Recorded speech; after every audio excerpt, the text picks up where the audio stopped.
अस्सलाम वालेकुम नाज़रीन। नाज़रीन, हम वीडियो जो बना रहे हैं उसका उन्वान ये है कि मुसलमानों, शेयर खरीदने से पहले जान लो कहीं आपके शेयर के अंदर सूद इंटरेस्ट मिला हुआ तो नहीं है। अब हम आपको प्रूफ देंगे कि आपके शेयर के अंदर आप सूद मिला हुआ है या नहीं मिला हुआ है। तो उस चीज़ को आप उस सूद को कैसा चेक कर सकते हैं, वो हम आपको प्रूफ एविडेंस देंगे। तो इसलिए ये वीडियो को पूरा देखिए। आपकी जो शेयर मार्केट की जो कंपनी है, वो कंपनी का जो कैपिटल है, उस उस कंपनी के मार्केट कैपिटल में सूद इंटरेस्ट मिला हुआ है या नहीं है, ये किस तरह से आप चेक कर सकते हैं, इसका हम आपको पूरा एविडेंस देंगे, प्रूफ देंगे, सबूत देंगे। तो इसलिए मेरी आपसे नाजरीन दरख्वास्त है कि भी वीडियो को स्किप ना कीजिए बल्कि पूरा देखिए, क्योंकि वीडियो को बहुत मेहनत से बनाया जा रहा है ताकि आप जो है सूद के गुनाह से बच सके। क्योंकि आप शेयर नहीं खरीद रहे हैं, आप शेयर के साथ साथ में सूद भी खरीद रहे हैं। ये हम आपको इस गुनाह से बचाने के लिए, अलर्ट करने के लिए वीडियो बना रहे हैं। ठीक है। अस्सलाम वालेकुम नाजरीन, वीडियो में बने रहिए। अस्सलाम वालेकुम नाजरीन, हम आपको एक बार और अच्छी तरह एविडेंस बता रहे हैं कि जो कंपनी ने जो ब्याज की कमाई की है, सूद की कमाई की है, तो उसका हम आपको प्रूफ बता रहे हैं, एविडेंस बता रहे हैं। तो ये देखिए, पहला है investor sentiment. When a company consistently generate high interest income, it may signal strong cash reserves and sound financial management, boosting investor confidence and potentially driving up the stock price. मतलब निवेशक भावना, जब कोई कंपनी लगातार उच्च ब्याज आय अर्जित करती है, यानी कोई कंपनी उच्च ब्याज यानी बड़ा सूद जनरेट करती है, कमाती है, बड़ा ब्याज कमाती है, बड़ा सूद कमाती है, तो वो ये मजबूत नकदी भंडार और शुद्ध वित्तीय प्रबंधन का संकेत हो सकता है, जिससे निवेशकों का विश्वास बढ़ता है और संभावित रूप से शेयर की कीमत में वृद्धि होती है। मतलब शेयर की कीमत बढ़ जाएगी, ₹2 का जो शेयर है वो ₹3 का हो जाएगा। तो समझ में आया आपको नाजरीन कि अगर कंपनी अगर ब्याज भी अगर कमाती है तो शेयर की कीमत बढ़ जाती है। जैसा ₹2 का शेयर वो ₹3 का हो जाएगा, ₹110 का शेयर है ₹112 का हो जाएगा। आया आपको समझ में? तो इस तरह से हमें एक एविडेंस हमें गूगल ने दिया है। अब दूसरा एविडेंस देखिए, इक्विटी साइड अप्रत्यक्ष रूप से ब्याज आय जो मुनाफा होता है वो अत्यंत प्रतिधारित आय रिटेन्ड अर्निंग के रूप में शेयर धारक इक्विटी शेल होल्डर इक्विटी में जुड़ जाता है, जो बैलेंस शीट की लायबिलिटी साइड में होता है। यानी कोई कंपनी ने अगर क्वार्टरली जब उसका हिसाब होता है, तो आपको हिसाब करने के लिए कोई कंपनी का जो चेयरमैन है, डायरेक्टर है, उसको इधर उधर भागने की ज़रूरत नहीं पड़ेगी, क्योंकि वो ऑटोमेटिकली वो कंप्यूटर में सेटिंग करी हुई है कि इक्विटी साइड अप्रत्यक्ष रूप से ब्याज आय जो मुनाफा होता है, यानी ब्याज का सूद का जो आमदनी होती है, जो मुनाफा होता है, वो अत्यंत प्रतिधारित आय रिटेन्ड अर्निंग के रूप में शेयर धारक इक्विटी यानी शेयर होल्डर इक्विटी जो होती है उसमें ऑटोमेटिकली जुड़ जाती है। उसको ना तो चेयरमैन को हाथ लगाने की ज़रूरत पड़ती है, ना जो फाइनेंशियल जो उसका जो मैनेजर है, फाइनेंशियल जो मैनेजर होता है, उसको भी उसके अंदर कुछ करने की ज़रूरत नहीं होती है। वो खुद ब खुद शेयर धारक इक्विटी यानी शेयर होल्डर इक्विटी में जुड़ जाता है, जो बैलेंस शीट की लायबिलिटी साइड में होता है। और आगे हम बता रहे हैं आपको क्या किसी कंपनी का मार्केट कैप बढ़ सकता है। तो गूगल बता रहा है कि किसी कंपनी के शेयर की कीमत को प्रभावित करने वाली कोई भी चीज़ उसकी मार्केट कैप को भी प्रभावित करती है। उदाहरण के लिए, यदि किसी कंपनी को सफल माना जाता है, शायद नए उत्पादों या बढ़ते मुनाफे के कारण, तो निवेशक उसके शेयर खरीदना चाहेंगे। ऐसे में उस कंपनी की शेयर की कीमत बढ़ सकती है, जिससे उसका मार्केट कैप भी बढ़ जाएगा, यानी मार्केट कैपिटल भी उसका बढ़ जाएगा। अगर कोई कंपनी का शेयर बढ़ता है तो जाहिर सी बात है कि उसी कंपनी के जो शेयर बढ़े हैं उसी कंपनी का मार्केट कैप बढ़ ही जाएगा। अब रहा आखिरी वाला जो एविडेंस है, ये आपको बहुत गौर से सुनना है, क्योंकि इससे पहले एक हमने आपको जो बताया कि वो ऑटोमेटिकली जो शेयर होल्डर इक्विटी के अंदर ऐड हो जाता है, तो वो किस तरह से ऐड होता है हम आपको बता रहे हैं। देखिए संक्षेप में, इन शॉर्ट, ब्याज आय यानी आमदनी, ब्याज की जो आमदनी है एक आय है, ब्याज आय एक आय है, इनकम है, यानी एक आमदनी है ब्याज, इसलिए ये आय विवरण का हिस्सा है। लेकिन इसका प्रभाव मुनाफे के रूप में बैलेंस शीट की इक्विटी को बढ़ाता है।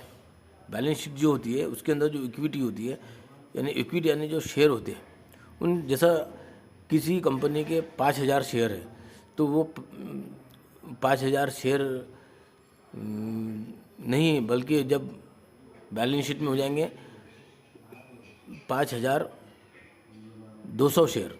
तो इस तरह से बैलेंस शीट पर वो जो है मुनाफे के बाद में जब ब्याज का जब मुनाफा आएगा, ब्याज की जब आमदनी आएंगी, तो इस तरह से शेयर की क्वांटिटी भी बढ़ जाएंगी। क्योंकि ये इसलिए यहाँ पर बता रहा है आपको, इसलिए आपको ये बात समझना है। ब्याज आय एक आय है, इनकम है, इसलिए ये आय विवरण का हिस्सा है, लेकिन इसका प्रभाव मुनाफे के रूप में बैलेंस शीट की इक्विटी को बढ़ाता है। बैलेंस शीट जो होती है तो उसके अंदर जो पिछले साल जो है शेयर थे 5200 थे, तो अब 5200 शेयर नहीं रहेंगे, उसके अंदर रहेंगे 5300 शेयर। उसके 100 शेयर ऑटोमेटिकली बढ़ जाती है, यानी इक्विटी को बढ़ाता है। क्यों बढ़ाता है? तो जो कंपनी जो इंटरेस्ट यानी आमदनी, कंपनी की जो आमदनी होती है, सूद की आमदनी, वो कंपनी के शेयर को बढ़ाती है। जैसा 50 शेयर थे तो 60 शेयर हो जाएंगे, 10 शेयर बढ़ जाएंगे। एक एग्जांपल दिया मैंने। इस तरह से एग्जांपल यहाँ पर और है कि यदि किसी कंपनी के 10 लाख का, किसी कंपनी ने 10 लाख का निवेश किया है और उस पर 5% ब्याज मिलता है, तो 50,000 की ब्याज आय विवरण में दिखेंगी। यानी 50,000 की आमदनी आय विवरण जो होती है, यानी आवक जो है, आय विवरण एक आदमी है, ये बैलेंस शीट में होती है, आय विवरण में दिखेंगी। और ये 50,000 कंपनी की कुल संपत्ति, असेस्ट और शेयर धारक इक्विटी को बढ़ाएगा। जैसा कंपनी की जो प्रॉपर्टी है वो कंपनी की प्रॉपर्टी को भी बढ़ाएगा, और शेयर धारक की जो इक्विटी है इक्विटी को भी बढ़ाएगा। जैसा किसी कंपनी के शेयर मानो 10,560 थे, तो कंपनी के शेयर जो है ब्याज मिलने के बाद में 5% ब्याज, जब इसको ब्याज से आमदनी होगी तो इसके शेयर ऑटोमेटिकली बढ़ जाएंगे। उसके अंदर जैसा 5,430 शेयर थे, तो सूद का इनकम आने के बाद में 5,440 शेयर हो जाएंगे, मतलब इसकी क्वांटिटी बढ़ जाएंगी। तो ये था इसका प्रूफ। एविडेंस। तो नाज़रीन, लगता है आपको, और आगे भी और हम बताएंगे कि, और दूसरी बात जो प्यूरीफाई की है, कि प्यूरीफाई करने के बाद में जो है शेयर को बेचने के बाद में लोग प्यूरीफाई करते हैं, इन्वेस्टर। तो जितनी भी है प्यूरीफाई करने वालों से मेरा एक सवाल है कि अगर आप कोई कंपनी के शेयर को प्यूरीफाई करते हैं,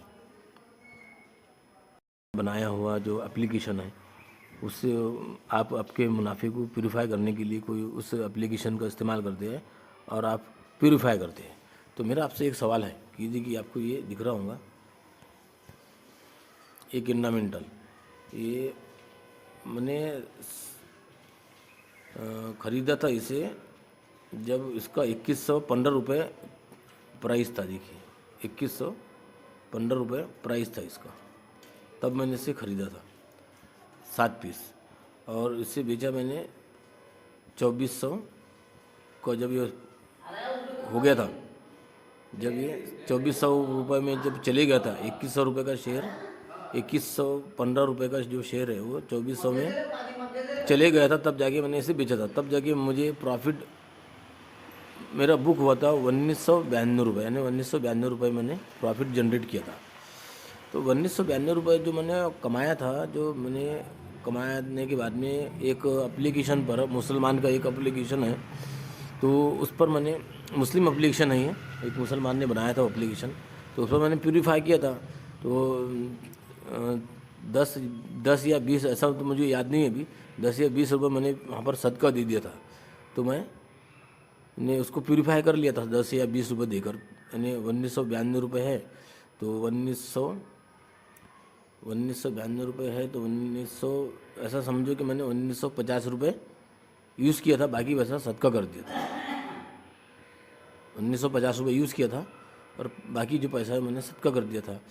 तो भी मेरा आपसे एक सवाल है, ये तो मैंने ऐसा किया था, लेकिन मुझे ये बताइए कि ये जो है मेरा एक बहुत अहम सवाल है ये, कि आप, अगर हमें प्रॉफिट आता है तो हम प्यूरीफाई करते हैं, लेकिन अगर इसको प्यूरीफाई कहाँ से करेंगे आप?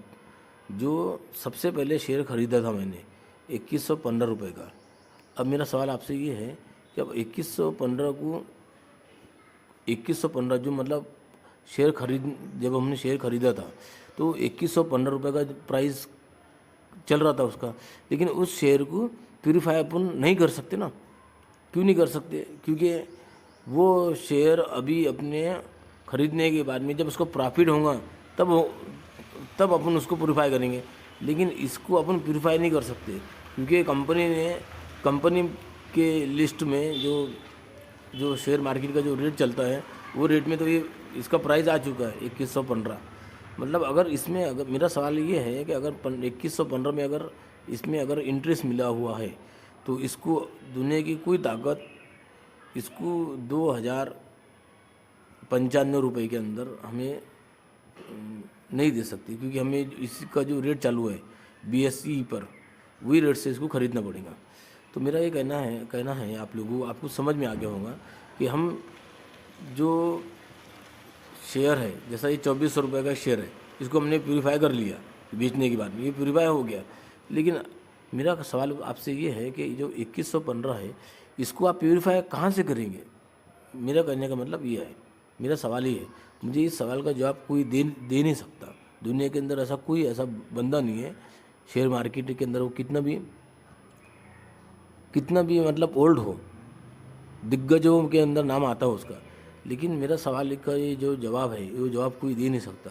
मेरा सवाल ये है कि आप बेचे बाद में, तो अगर जब आप शेयर बेच डालते हैं तो उसको प्यूरीफाई कर सकते हैं, लेकिन जब आप शेयर खरीदते हैं तो उसको आप प्यूरीफाई नहीं कर सकते ना। 2115 रुपये में ही आपको शेयर खरीदना पड़ेगा, यानी अगर आपके शेयर के अंदर ब्याज मिला हुआ है तो आपको ब्याज खरीदना ही पड़ेगा। मेरा कहने का मतलब ऐसा है, अगर 2100 रुपये का शेयर है और 15 रुपये उसके अंदर ब्याज मिला हुआ है, तो अपन शेयर के साथ में ब्याज भी खरीद रहे हैं ना। 2100 रुपये का अगर कंपनी का शेयर है 2100 रुपये का, लेकिन 15 रुपये उसके अंदर ब्याज अगर है, 15 रुपये उसके अंदर ब्याज मिला हुआ है, तो हम उसको ब्याज को खरीद रहे हैं, हम शेयर भी खरीद रहे हैं, साथ में सूद खरीद रहे हैं। तो ये मेरा सवाल है। ये सवाल का मुझे कोई भी एप्लीकेशन जो बनाने वाला है मुसलमान, उस मुसलमान से मेरी ये रिक्वेस्ट है कि मुझे ये सवाल का जवाब दीजिए नाजरीन। और बाकी जो मैंने जो आपको याहू पर से जो मैंने कंपनी का किस तरह से इंटरेस्ट आप चेक कर सकते हैं, उस वीडियो को भी इसी वीडियो के अंदर मैंने डाल दिया हूँ। इसको आप देख लीजिए कि किस तरह से कंपनी इंटरेस्ट जो है डेट फ्री होने के बावजूद भी और हलाल होने के बावजूद भी इंटरेस्ट से, सूद से आमदनी कंपनी को आती है, तो वो किस तरह से हम चेक कर सकते हैं वो भी आप देख लीजिए। अस्सलाम वालेकुम नाज़रीन। तो अस्सलाम वालेकुम नाज़रीन, हम आपको आज बताएंगे कि इंटरेस्ट किस तरह से चेक किया जाता है। तो सबसे पहले तो हम कंपनी का जो कारोबार है, हलाल कारोबार, डेट फ्री कंपनी का, वो पहले कारोबार के उसके जो प्रोडक्ट है वो प्रोडक्ट आपको बताएंगे। जो सबसे पहले जो कंपनी है जिसमें हम जो हलाल कारोबार बताती है वो कंपनी है मुंजल शुआ। ये देखिए, ये कंपनी ये शॉकअप बनाती है, जो गाड़ी को जो आगे पीछे जो शॉकअप होते हैं ना, वो शॉकअप ये कंपनी बनाती है।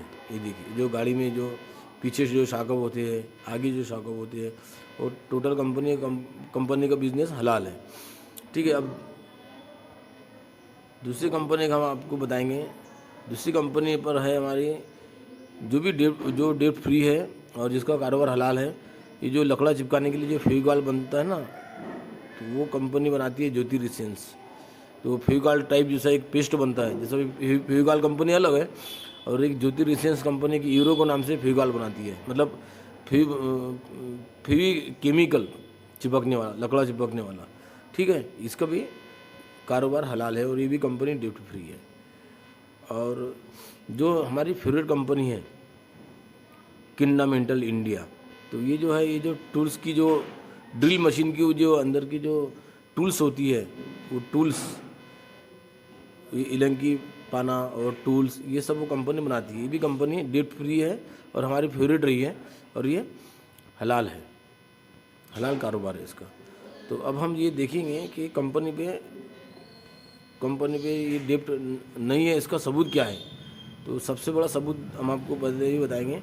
ये जो हमने सबसे पहले कंपनी देखी थी मुंजल शुआ, तो ये देखिए, ये कंपनी पर, ये देखिए, ये जो कंपनी है ना, ये कंपनी पर हम आपको बता रहे हैं मुंजल शुआ, ये कंपनी पर डेप्ट नहीं है। ये देखिए, ये जीरो है। ठीक है, आपको ये जीरो डेप्ट बता रहा है, जीरो डेप्ट बता रहा है। ठीक है। और इंटरेस्ट क्वार्टरली भी इसका जीरो बता रहा है, बराबर। ये सब ये जीरो है ये। और इसका मार्केट कैपिटल है 495 करोड़ का और ये इस पर डेट टू इक्विटी जीरो है। ठीक है। अब दूसरी कंपनी का बताते हैं हम आपको। दूसरी कंपनी है ज्योति रिसेंस। ठीक है। इसका मार्केट कैपिटल है 1386 करोड़ रुपए।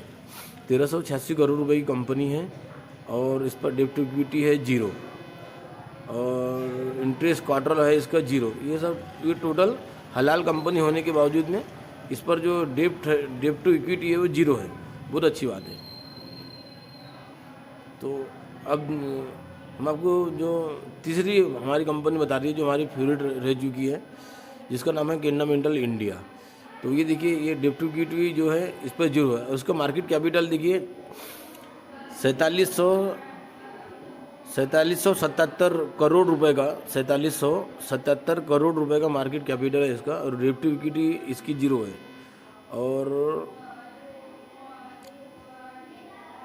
डेट टू इक्विटी इसकी जीरो है और इंटरेस्ट क्वार्टर जो है इसका वो भी जीरो है। ये देखिए, आपको हम जूम करके बता रहे हैं। तो कहने का मतलब ये कंपनी जो है ये हलाल भी है और डेट टू फ्री भी है। अब रही इसकी इंटरेस्ट चेक करने की बात, तो हमने इसको इंटरेस्ट इस तरह से चेक करे हैं अल्लाह के फजल से। ये देखिए, ये हम याहू फाइनेंस पर गए हैं और ये तो बाद में बताएंगे आपको। ये देखिए, ये मुंजल शो का देखिए, ये मुंजल शो का है। हमने याहू पर जाकर सिर्फ इतना लिखा, इनकम इंटरेस्ट मुंजल शुआ लिमिटेड और /yahoo.com, तो याहू डाल दिया तो इसने इंटरेस्ट से कितना पैसा कमाई है। मतलब जो मुसलमान को जो सूद है, वो जो हराम है, वो हराम तरीके से, मतलब इंटरेस्ट से इस कंपनी ने 54,228 रुपये, इतना इसका इंटरेस्ट बताया है। हराम इनकम है 54,228, इतना इसका हराम इनकम है। ठीक है। अब ये हमने आपको बताया है कि इस तरह से आप इसको याहू पर चेक कर सकते हैं। अब दूसरी जो कंपनी है ज्योति रिसेंस, इसका है हराम इनकम 108